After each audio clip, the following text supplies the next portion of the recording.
നമസ്തേ. ഏവർക്കും ആയുർ വെൽഫെയർ അസോസിയേഷന്റെ പുതിയൊരു വീഡിയോയിലേക്ക് സ്വാഗതം. ഇന്ന് അപസ്മാരം, ജന്നി തുടങ്ങിയ രോഗങ്ങൾക്ക് ഔഷധത്തെക്കാൾ ഏറെ പ്രയോജനം ചെയ്യുന്ന യോഗാഭ്യാസങ്ങൾ എന്തൊക്കെയാണെന്ന് നമുക്ക് നോക്കാം. തലച്ചോറിലേക്ക് സന്ദേശം എത്തിക്കുന്ന നാഡീവ്യൂഹങ്ങളുടെ തകരാറാണ് ഈ അസുഖത്തിന് കാരണം. ബാല്യത്തിലും കൗമാരാവസ്ഥയിലും ഇത് ബാധിക്കാനുള്ള സാധ്യത വളരെ കൂടുതലുമാണ്. ഏവർക്കുമല്ല, വളരെ കുറച്ച് ആൾക്കാർക്ക് മാത്രം. എന്നിരുന്നാലും നമുക്കിത് വരാതിരിക്കുവാനും വന്നവർക്കും ഏതൊക്കെ അഭ്യാസങ്ങളും പ്രാണായാമങ്ങളും യോഗാസനങ്ങളും പ്രയോജനം ചെയ്യുമെന്ന് നമുക്ക് നോക്കാം. ആദ്യമായി നമുക്ക് നമ്മുടെ ശരീരത്തെ ചൂടാക്കേണ്ടതുണ്ട്. അതിനായി യോഗിക് ജോഗിങ് ചെയ്യുക. നമുക്ക് ഇനി കുറച്ച് യോഗിക് ജോഗിങ്ങിലേക്ക് കടക്കാം. ഏതാനും സ്റ്റെപ്പുകൾ ചെയ്താൽ മതിയാവും. Step 1, Step 2, Step 3, Step 4, Step 5,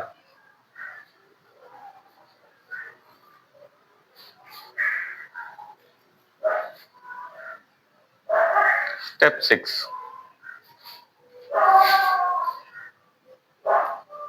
Step 7,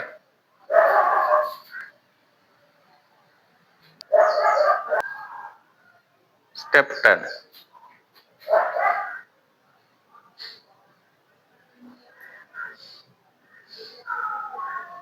വളരെ കുറച്ച് സ്റ്റെപ്പുകൾ മാത്രമാണ് ഇവിടെ കാണിക്കുന്നത്. നിങ്ങൾ നിങ്ങളുടെ ഇഷ്ടത്തിനനുസരിച്ച് എത്ര നമ്പർ വേണമെങ്കിലും ചെയ്യാവുന്നതാണ്. ഇനി നമുക്ക് മറ്റ് ആസനങ്ങളിലേക്ക് കടക്കാം. ഇരുന്നു. ഇനി നമുക്ക് യോഗിക് ജോഗിങ് കഴിഞ്ഞാൽ ഉടനെ തന്നെ ദീർഘശ്വസന പ്രാണായാമത്തിലേക്ക് കടക്കാം. ഏതാനും ചില നമ്പർ മാത്രമേ ഇവിടെ കാണിക്കുന്നുള്ളൂ. നിങ്ങൾ നിങ്ങളുടെ കഴിവിനനുസരിച്ച് 10 തവണ, തുടക്കക്കാർ 10 തവണ ചെയ്താൽ മതിയാകും. അതിനുശേഷം ഓരോ ദിവസവും 1-2 വെച്ച് കൂട്ടിക്കൊണ്ടുവരിക. അടുത്തതായി നമുക്ക് ദീർഘശ്വസന പ്രാണായാമത്തിലേക്ക് കടക്കാം. വളരെ സാവധാനം ശ്വാസകോശം നിറയുന്നതുവരെ ശ്വാസം ഉള്ളിലേക്ക് എടുക്കുക. സാവധാനം പുറത്തേക്ക് വിടുക. ശ്വാസം ഉള്ളിലേക്ക് സാവധാനം എടുക്കുക. സാവധാനം പുറത്തേക്ക് വിടുക. അടുത്തതായി നമുക്ക് നാഡീശുദ്ധി പ്രാണായാമത്തിലേക്ക് കടക്കാം. ഇതിനായി നമുക്ക് പെരുവിരലും നമ്മുടെ ചെറുവിരലും, അല്ലെങ്കിൽ ഇങ്ങനെ ഈ ചെറുവിരലും പെരുവിരലും മാത്രം എടുത്താൽ മതി. ഇടത് മൂക്കിലൂടെ ശ്വാസം ഉള്ളിലേക്ക് സാവധാനം എടുക്കുക. 1-2 സെക്കൻഡ് നിർത്തിയ ശേഷം വലത് മൂക്കിലൂടെ സാവധാനം പുറത്തേക്ക് വിടുക. വീണ്ടും 4 സെക്കൻഡ് കൊണ്ട് ശ്വാസം ഉള്ളിലേക്ക് എടുക്കുക. വലത് മൂക്ക് അടച്ചു പിടിച്ച് ഇടത് മൂക്കിലൂടെ സാവധാനം ശ്വാസം പുറത്തേക്ക് വിടുക.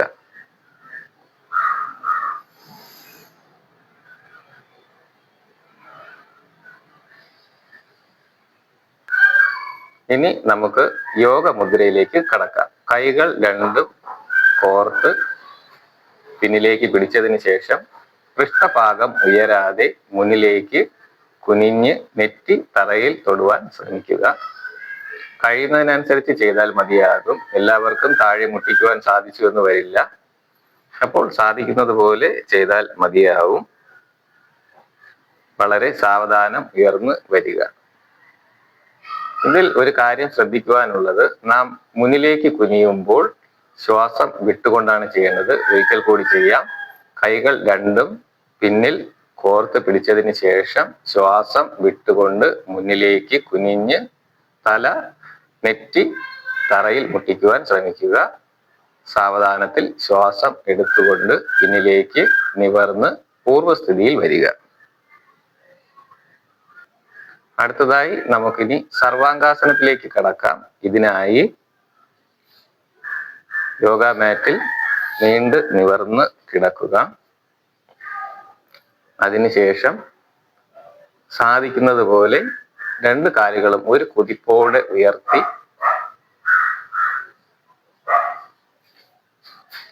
പുറകുവശത്തിന് സപ്പോർട്ട് കൊടുത്തുകൊണ്ട് കാൽ ഉയർത്തി നിർത്തുക. നിങ്ങൾക്ക് സാധിക്കുന്ന സമയം വരെ ആ അവസ്ഥയിൽ തുടരുക. ഏതായാലും ഒരു മിനിറ്റോ 2 മിനിറ്റോ മാക്സിമം 5 മിനിറ്റ് വരെയൊക്കെ നിൽക്കാവുന്നതാണ്.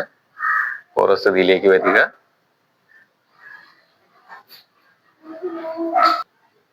അടുത്തതായി മത്സ്യാസനം. അതിനായി നീണ്ട് നിവർന്ന് കിടക്കുക.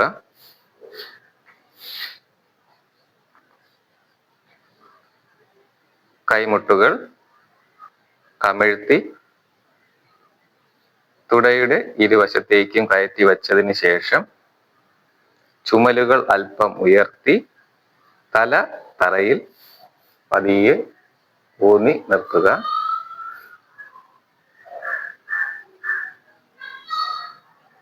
ഏതാനും നിമിഷം ആ അവസ്ഥയിൽ തുടർന്നതിന് ശേഷം പൂർവ്വസ്ഥിതിയിലേക്ക് വരിക. ഇത് മത്സ്യാസനത്തിന്റെ തുടക്കക്കാർക്ക് ചെയ്യാവുന്ന രീതിയാണ്. വളരെ സാവധാനം ചെയ്താൽ മതിയാകും. എഴുന്നേറ്റിരിക്കുക. ഇനി ഇതിന്റെ പൂർണ്ണമായ അവസ്ഥയിലേക്ക് വരാം. അതിനായി നാം യോഗ മാറ്റിൽ പത്മാസനത്തിൽ ഇരിക്കുക.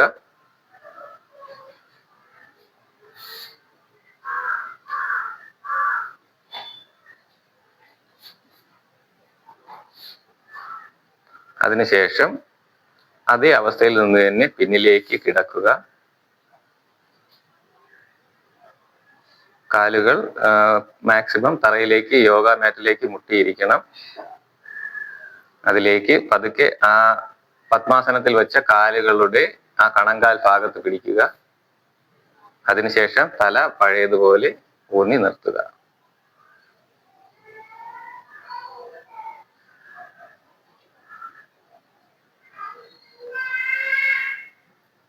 സാവധാനം പഴയ അവസ്ഥയിലേക്ക് വരിക.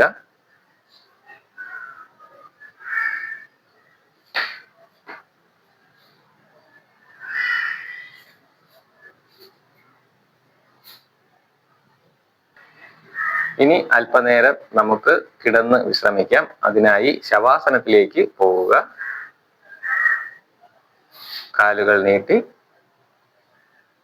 വളരെ റിലാക്സ് ആയി കൈയും കാലും തളർത്തിയിട്ട് മനസ്സും ശരീരവും ഒരു വിശ്രമഭാവത്തിൽ വളരെ സുഖമായി കിടക്കുക. തല ഏതെങ്കിലും ഒരു ഭാഗത്തേക്ക് ഇടത്തോട്ടോ മറ്റോ ചരിച്ചിടുക. വളരെ സാവധാനം റിലാക്സ് ആയി കിടക്കുക.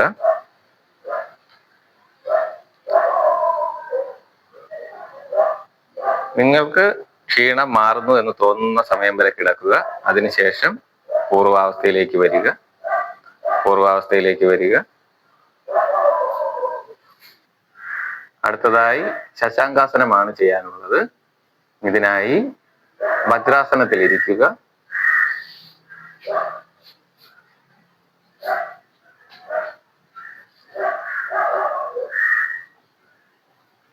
ശ്വാസം മെല്ലെ എടുത്തുകൊണ്ട് കൈകൾ പിന്നിലേക്ക് കൊണ്ടുവരിക. ശ്വാസം വിട്ടുകൊണ്ട് മുന്നിലേക്ക്. ശ്വാസം വിട്ട് പൂർണ്ണമായി കഴിയുമ്പോൾ കൈകൾ പതിപ്പിച്ച് വെച്ച് തല തറയിൽ മുട്ടിക്കുക, നെറ്റി തറയിൽ മുട്ടിക്കുക. വീണ്ടും ശ്വാസം എടുത്തുകൊണ്ട് പിന്നിലേക്ക് വളയുക. ശ്വാസം വിട്ടുകൊണ്ട് മുന്നിലേക്ക്, കൈകൾ പതിപ്പിച്ച് നെറ്റി തറയിൽ മുട്ടിക്കുക. ഇനി പൂർവാവസ്ഥയിലേക്ക് വരിക.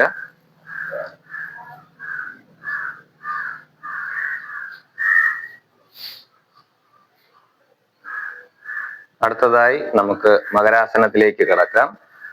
ഇതിൽ 3-4 സ്റ്റെപ്പ് ഉണ്ട്. അതിൽ ഒന്നാമത്തെ സ്റ്റെപ്പായിട്ട് നാം യോഗ മാറ്റിൽ നീണ്ട് നിവർന്ന് കമിഴ്ന്ന് കിടക്കുക.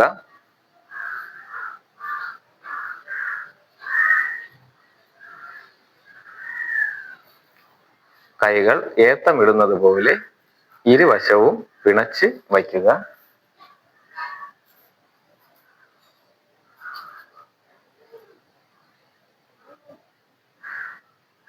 അതേ കിടപ്പിൽ കിടന്നുകൊണ്ട് തന്നെ കൈകൾ മാറ്റി തലയ്ക്ക് പുറകിൽ, ഇതാണ് രണ്ടാമത്തെ.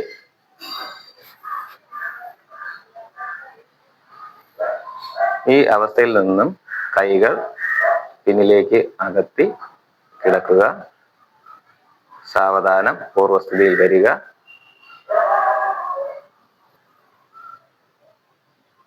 ഇനി താടി ഇരു കൈകളിലും ഊന്നി കിടക്കുക.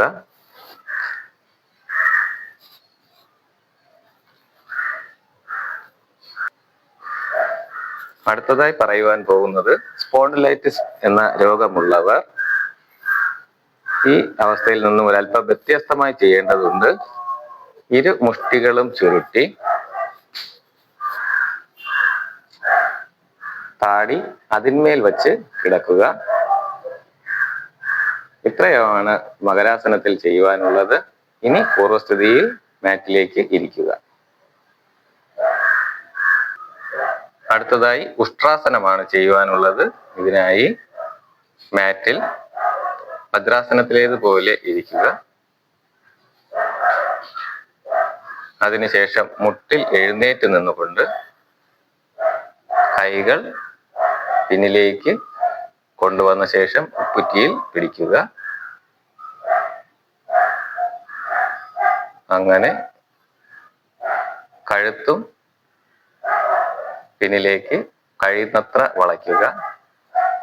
മാക്സിമം നിവർന്നു നിൽക്കുവാൻ ശ്രമിക്കുക. ഇനി സാവധാനം പൂർവസ്ഥിതിയിലേക്ക് വരിക.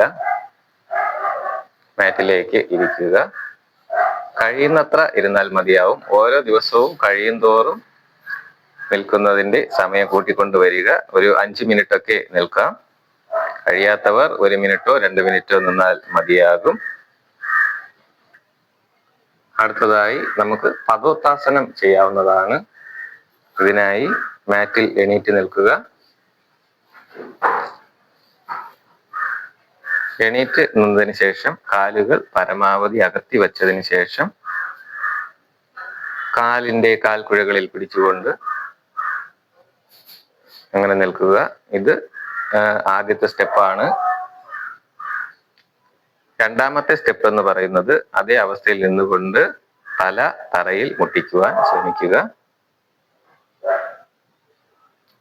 നിവർന്നു വരിക. മുന്നിലേക്ക് കുനിയുമ്പോൾ എപ്പോഴും ശ്രദ്ധിക്കേണ്ടത്, മുന്നിലോട്ട് കുനിയുമ്പോൾ ശ്വാസം വിട്ടുകൊണ്ടാണ് ചെയ്യേണ്ടതാണ്. ഒരിക്കൽ കൂടി നോക്കാം. പശ്ചിമോത്താനാസനം, ക്ഷമിക്കണം, പാദോത്താസനം.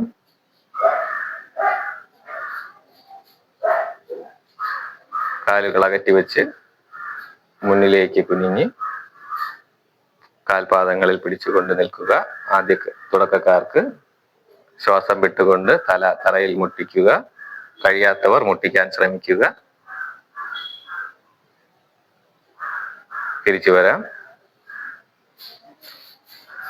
5 മിനിറ്റ് ഒക്കെ തന്നെ നിന്നാൽ മതിയാകും. ഇല്ല, കഴിയാത്തവർ 1-2 മിനിറ്റ് നിൽക്കുക. ഇരിക്കാം. അടുത്തതായി നമുക്ക് സിദ്ധാസനത്തിലേക്ക് പോകാം. അതിനായി കാലുകൾ രണ്ടും സുഖാസനത്തിലോ പത്മാസനത്തിലോ അർദ്ധപത്മാസനത്തിലോ ഇരുന്നതിന് ശേഷം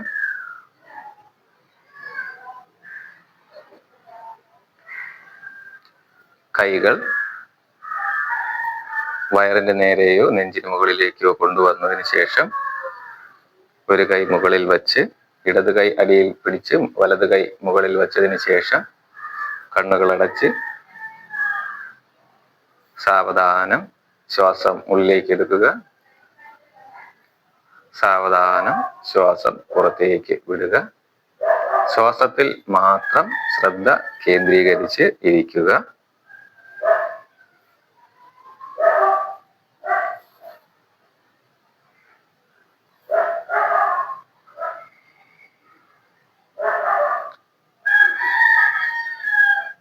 അഞ്ചോ 10, 15 മിനിറ്റ് ഈ അവസ്ഥയിൽ ഇരിക്കാവുന്നതാണ്. ശ്രദ്ധ എപ്പോഴും ശ്വാസത്തിൽ തന്നെ ആയിരിക്കണം.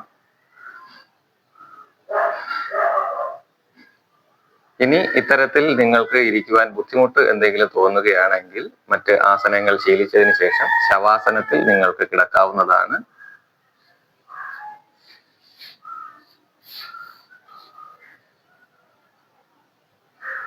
അല്ല എങ്കിൽ സിദ്ധാസനത്തിൽ തന്നെ ഇരുന്ന് ധ്യാനിച്ചതിന് ശേഷം അവസാനിപ്പിക്കാവുന്നതാണ്. അപ്പോൾ വീഡിയോ കണ്ട എല്ലാവർക്കും നന്ദി, നമസ്കാരം.